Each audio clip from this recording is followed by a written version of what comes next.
available here offline. One last question, possible. Yep, sure. Yeah, between Andy and maybe Ketan as well.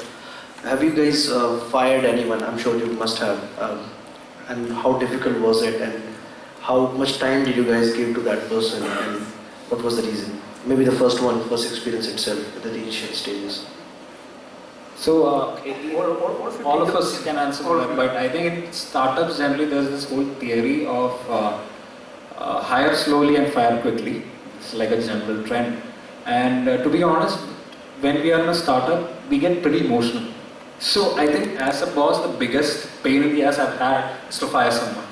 So that's like the last resort you want to do, because you really took this guy because you want to grow with him and you've given him a dream, right? So you've given him a dream not about salary or cash or equities, but you want to grow with him. So we've tried not to fire people as much as we can, and that's been the last resort. And whenever we want to fire them, at some point we try to make them volunteer the whole process rather than we do it. So that's been my take on firing. I fired a lot of people. So yeah, once I was looking at with my HR heads, there was Excel sheet maintains, and then people in and out, and there was out of I think we hired close to 600 people so far, and fired 250. So, so there's a lot of people that got fired. And you know, what I personally end up doing is look at very practically or rationally. I look at people in skill, will, and integrity. These three things are exponentially, in the exponential order of importance, are important for whatever you're doing. Skill can be taught. Will is far more difficult. It's very difficult to motivate people. And integrity is just, you know, if either is there or not there. So if you find there's an issue around integrity, you know, you take the laptop and smash it on the floor and let the person go. Will, you probably work hard to see, it might be your problem, you're not able to motivate the person, or the person may be in the wrong place.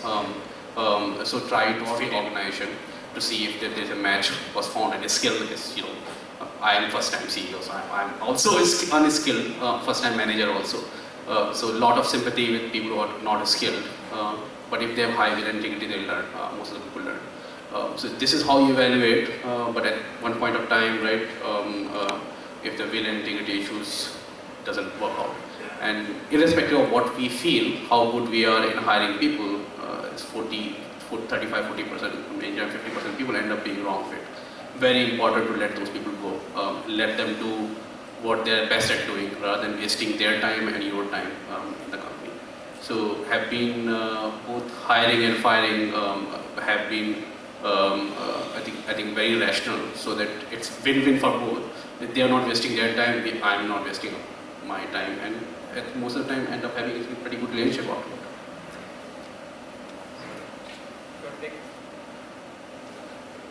So it's a fact of life that you will need to fire people. But if you look at it, as Amrish mentioned, that it is a win-win, because if it is not, I mean, if you're reaching that point where you need to fire people, then probably things are not working out at all. And if things are not working out, then it is, I mean, the person that you're firing also is can utilize the time somewhere else in a much better manner. He will be happy, he or she will be happy, and again you will be happy. So yes, it's a fact of life. You need to have, but again, you have to look at it objectively. And if you look at it from the perspective that it will be a win-win, and but it is not that you kind of break the relationship with the person. It is you help the person get the new job. You kind of do whatever you possibly can to kind of have a smooth landing for that other person in the next job. Give him a sufficient notice.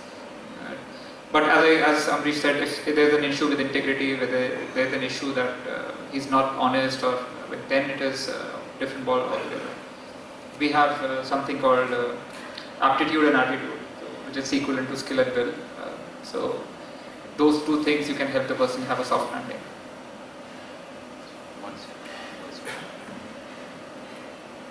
Just very quickly, talk about integrity. Without integrity, nothing else matters. Nothing else matters at all. There is no but for integrity. This is from the view of IBM values. How do you build a company with values?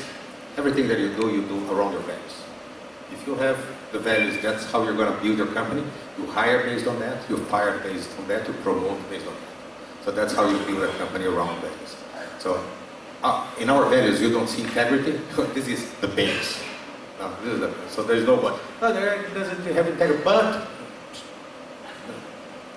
firing is hard. It's the hardest thing. I fired a lot of people, hired a lot of people in my career. What I would say is that I give as frequent feedback and honest feedback as you can.